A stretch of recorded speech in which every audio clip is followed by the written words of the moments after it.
करते हैं, दुराचार करते हैं और अंत समय में अजामिल ने अपने मुख से भगवान का नाम ले लिया और जिससे अजामिल भगवान के धाम को प्राप्त कर लेंगे।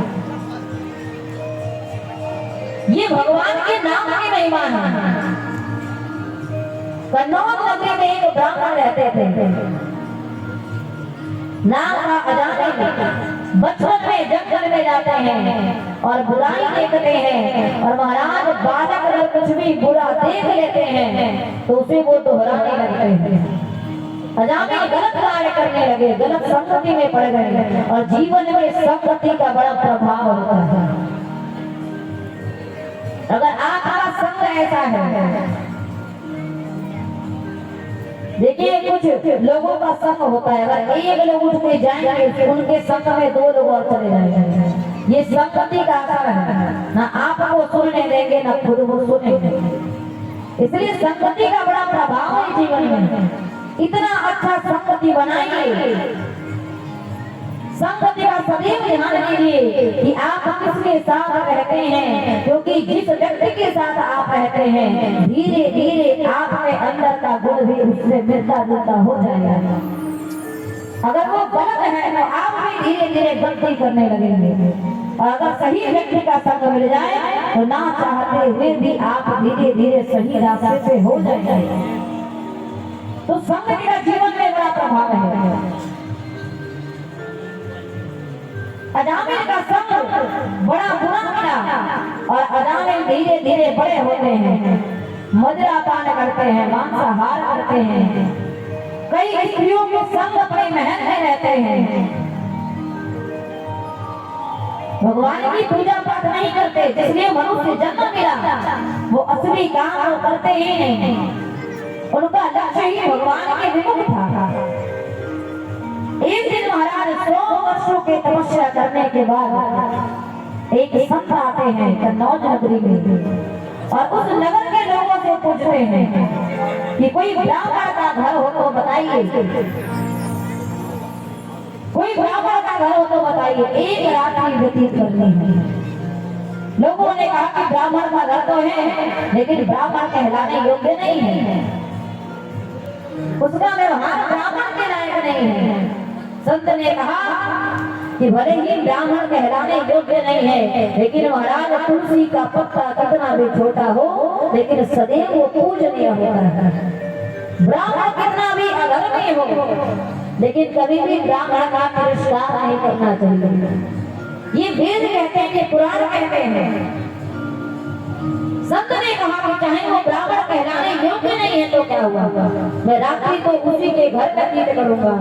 और अजामिल से कहा गया कि एक संत को ठहरने की व्यवस्था कर दो अपने यहाँ।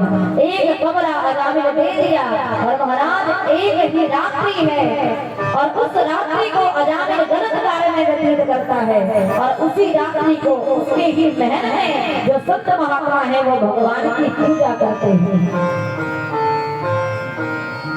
संत ने कहा क्योंकि जब आपके यहाँ संत आते हैं तो आपका भला ही चाहते हैं और कुछ न कुछ आशीर्वाद देते जाते हैं।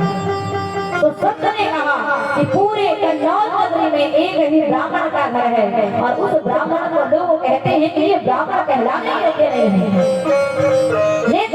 के संत देख रहे हैं, समझ गए कि कहां से बुराई अजामिल के अंदर प्रवेश की है। ब्राह्मण होने में संत भगवान की पूजा पाठ की और जब सुबह जाने लगते हैं अगले दिन उन्होंने अजामिल से कहा कि मां क्या मांगना चाहते हो। एक रात्रि मैंने व्यतीत किया है। अजामिल ने कहा हमारे पास तो सब कुछ है। संत ने कहा अगर कुछ दे नहीं सकते हो, कुछ हमसे आशीर्वाद ले नहीं सकते हो तो पहले एक हमें वचन दो। कौन सा वचन? संत ने कहा कि तुम्हारी जो पत्नी है अजामिल अभी गर्भवती है, 10वें गर्भ से है और एक हमें वचन दो कि जब भी तुम्हारा पुत्र होगा तुम उसका नाम नारायण रखना। क्या रखना? जोर से कहिए, नारायण रखना। अजामिल ने वचन दिया। संत महात्मा बहुत आशीर्वाद देके चले गए। 9 महीने के बाद अजामिल की पत्नी ने पुत्र को जन्म दिया और अजामिल चूंकि वचनबद्ध था, इसलिए अजामिल ने अपने पुत्र का नाम नारायण रखा।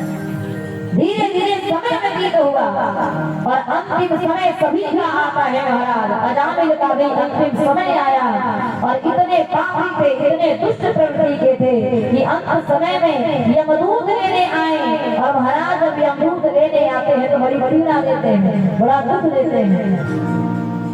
यमदूत लेने आए और जैसे ही अजामिल के प्राण को निकाल कर ले जाने वाले हैं, अजामिल जोर से चिल्लाता है कि बेटा बचाओ हमें, नारायण मेरी रक्षा करो, नारायण देखो ये कौन आया है, नारायण देखो हमें लेकर जा रहे हैं, देखो नारायण हमें पीड़ा हो रही है।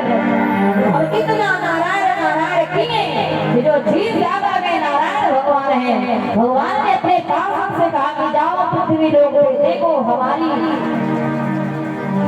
कितनी नाम ली जा रही है। और महाराज भगवान के पास आए अजामिल के पास, प्रभु के पास ने कहा यमदूतों से कि हमें नारायण ने भेजा है, तुम जाओ। यमदूत गए नारायण से कहते हैं कि प्रभु बड़ा अधर्मी है, बड़ा पापी है, बड़ा दुष्ट प्रवृत्ति का है और उसको लेने आपके पास क्यों गए? बड़ा भगवान ने कहा क्योंकि अंत समय में उसने मेरा नाम ले लिया।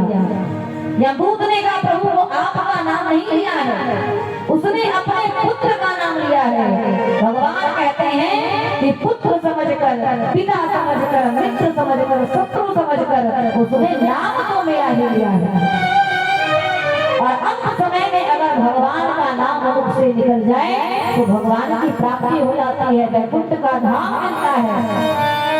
लेकिन ये इतना सरल नहीं है महाराज। बार बार मुनि जतन कराही अंतराम कहिया जीवन भर राम को सोचते हैं कि अंत में राम का नाम लेकर के वैकुंठ को प्राप्त कर लेंगे। अंत समय में बस सोचने की, समझने की शक्ति इतनी रहती है कि अपने मेरे बच्चे कहाँ हैं, हमारा परिवार कहाँ है। इसलिए सदैव राम का नाम ले, सदैव प्रभु का नाम ले। भगवान ने कहा जाए किसी भी भाव से इसने मेरा नाम लिया है, लेकिन लिया तो मेरा ही नाम है। जीवन भर पाप करने वाला अजामिल अंत समय में एक बार राम नाम लेता है और भगवान के धाम को प्राप्त करता है। किसी भी भाव से प्रभु का नाम सदैव लेना है। भाव भाव अनक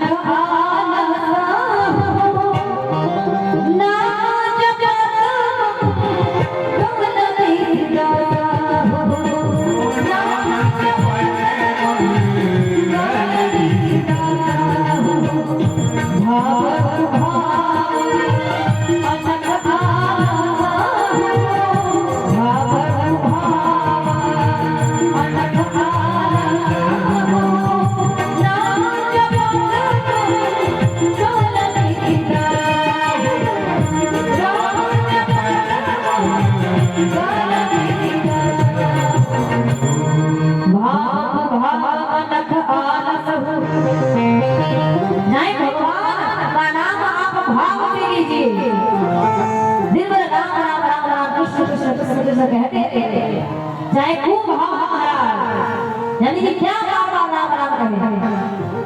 अगर इसमें भी आपने दो बार राम राम किया तो ये भी भगवान का नाम ही ले रहे हैं, उनका कीर्तन ही कर रहे हैं, उनका भजन ही कर रहे हैं। अनंत से महाराज क्रोध में आकर के कहिए मैं नहीं कहूँगा राम राम, राम ने दिया ही है। इसलिए भी जो दो तीन बार राम कहे लेकिन भगवान का नाम ही ले रहे हैं। आज तो महाराज जब थक जाते हैं, जब हाई जाते हैं, नींद आता है तो कुछ लोग कहते हैं हे कृष्ण हे प्रभु। अगर आप से भी आप भगवान का नाम लेते हैं तो भाव स्वभाव अनंत आरत हूँ, नाम जपत मंगल विचरत हूँ। भगवान का नाम किसी भी अवस्था में लेके आपके जीवन में सदैव मंगल ही मंगल होता है। इसलिए सदैव ये प्रयास करें कि भगवान का नाम आपके मुख से आता रहे। बोलिए आनंद कंद भगवान की, कृष्ण कन्हैया लाल की। पहले के लोग अपने बच्चों का नाम इसीलिए भगवान के नाम पे रखते थे। क्योंकि दिन भर पूजा पाठ हो नहीं सकता और बच्चों की याद दिन भर आती है, इसलिए पहले के लोग अपने बालकों का नाम भगवान के नाम पे रखते कि दिन भर उसका नाम लेंगे तो भगवान का नाम भी आता रहेगा। और अब देखिए ऐसा मॉडर्न समय है हमारा, ऐसा आधुनिक युग है, बच्चों का नाम रख रही है स्वीटी। क्या रख रही है? जोर से कहिए, स्वीटी रख रही है। अब सोचिए जब उनकी मृत्यु होगी, बूढ़ी हो जाएगी, और जब उनकी मृत्यु होगी और उनके नाती पोता आस पास खेलेंगे और सबसे कहेंगे कि क्या बताएं स्वीटी दादा वो मरने वाली है। कितना आधुनिक बात लग रहा है। तो नाम का भी चयन करना चाहिए। और देखिए ये भी बड़ी अच्छी बात है, आपका जैसा नाम होगा, नाम का बड़ा प्रभाव है, आपके अंदर गुण भी वैसा ही होने लगता है। नाम का बड़ा प्रभाव है। चूंकि कथा में भगवान की कथाएं तो होती हैं, लेकिन प्रत्येक दिन की कथा में कुछ ना कुछ ऐसी बात बताई जाती है जो आप अपने निजी जीवन में उतारें।